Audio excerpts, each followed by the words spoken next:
personnes qui arrivent. Je ne sais pas si le micro est bien réglé là, ça va.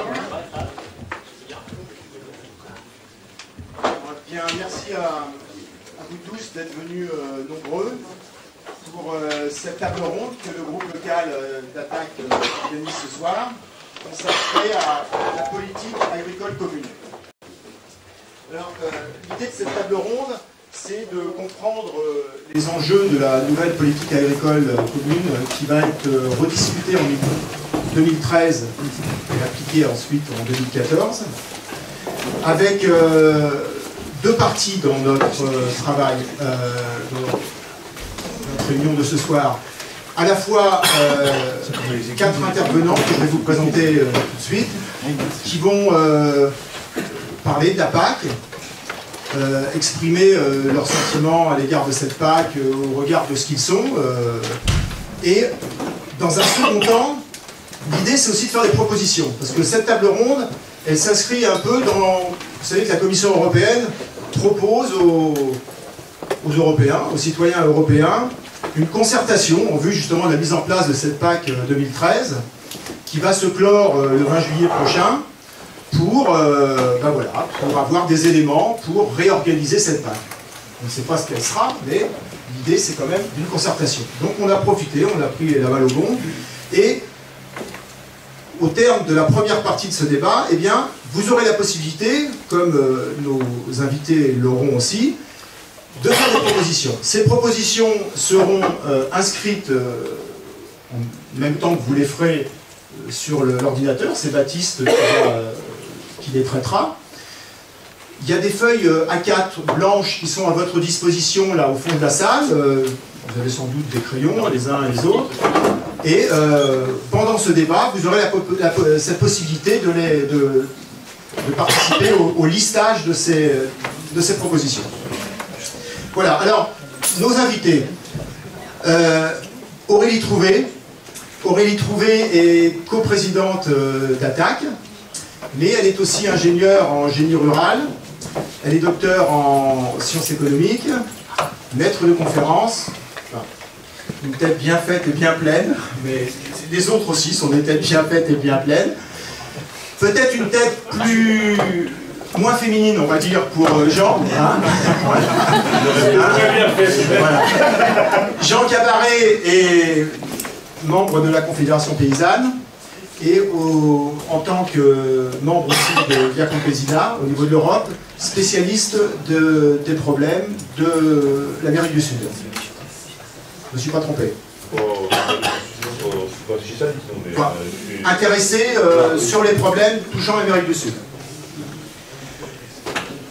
Emmanuel Antoine est président de la fédération et de Minga. Alors Minga, je ne sais pas ce que ça veut dire, je crois que c'est du catalan, hein, ou... non? Non? Eh ben, tu nous diras. En tout cas, tu es co-lanceur des initiatives Alimentons les régions et de l'opération 2000 paniers paysans, une opération qui a été organisée sur Quimper, qui continue à être organisée sur Quimper. Et enfin, Paul Asquette. Paul Asquette est agriculteur biologique à Dinéol, au ministère donc, et il est président de la fédération régionale du groupement des agriculteurs biologiques. Alors, pour commencer cette première partie, l'idée c'est de faire réagir nos invités sur une question. La PAC,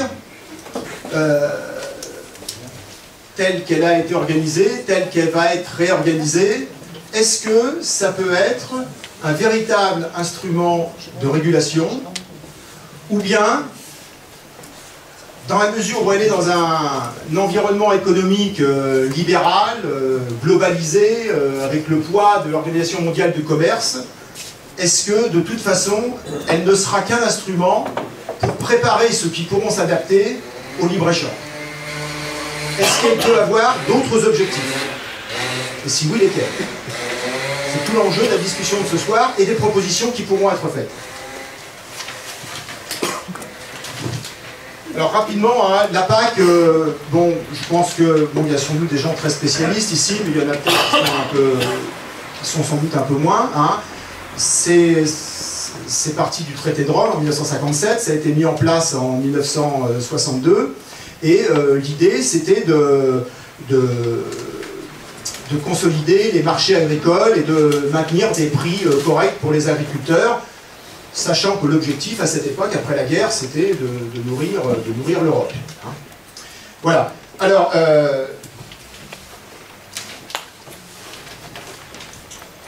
cette PAC a eu au départ ce pilier unique.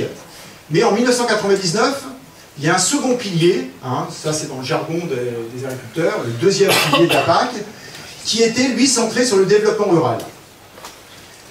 Développement rural qui a mis quelques critères pour obtenir des aides. Hein. On appelle ça l'éco-conditionnalité. Et ça a sans doute, enfin ça nos invités le diront, ça a sans doute infléchi certaines tendances. Mais jusqu'où? C'est ça qu'il s'agit aussi de mesurer. Alors, l'Europe, alors quelques chiffres rapidement. Hein. La PAC, c'est au niveau européen, c'est 43% du budget total de l'Europe, du budget européen. Hein. Le budget européen, c'est 129 milliards d'euros, la PAC, c'est 55 milliards d'euros. Hein. Rappelons-nous que le budget européen, ce n'est que 1% du PIB des États membres. Hein. C'est quand même très peu, très marginal. La France contribue à hauteur de presque 17 milliards du total du budget de l'UE, mais elle reçoit 20% de la PAC, c'est-à-dire un peu plus de 11 milliards. Presque 10 milliards au titre des subventions du pilier 1 et 1,5 milliard à peine au titre du pilier 2. Le pilier 1 représente 80% du budget de la PAC. 75% des aides directes du pilier 1 sont des subventions à l'hectare, indépendantes de la culture pratiquée. 80% des aides vont à 20% des agriculteurs.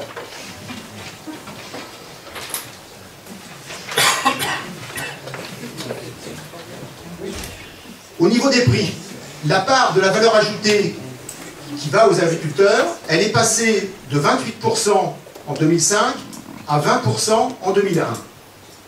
Ça pose un problème pour le revenu agricole. D'ailleurs, en Saône-et-Loire, un exemple, hein, il y a un tiers des exploitations agricoles qui dégagent un revenu nul ou négatif. Un tiers des exploitations agricoles. Pour ce qui concerne la Bretagne, hein, pour dresser un peu plus encore le paysage, il y a 30% de l'emploi salarié qui se situe dans le secteur de l'agroalimentaire. La PAC, c'est 600 millions d'euros qui sont redistribués au niveau de la Bretagne. Quand la région Bretagne, elle, par son budget, peut contribuer par les aides qu'elle donne aux agriculteurs, en général, à hauteur seulement de 50 millions. 10 fois moins. Alors, lors de la...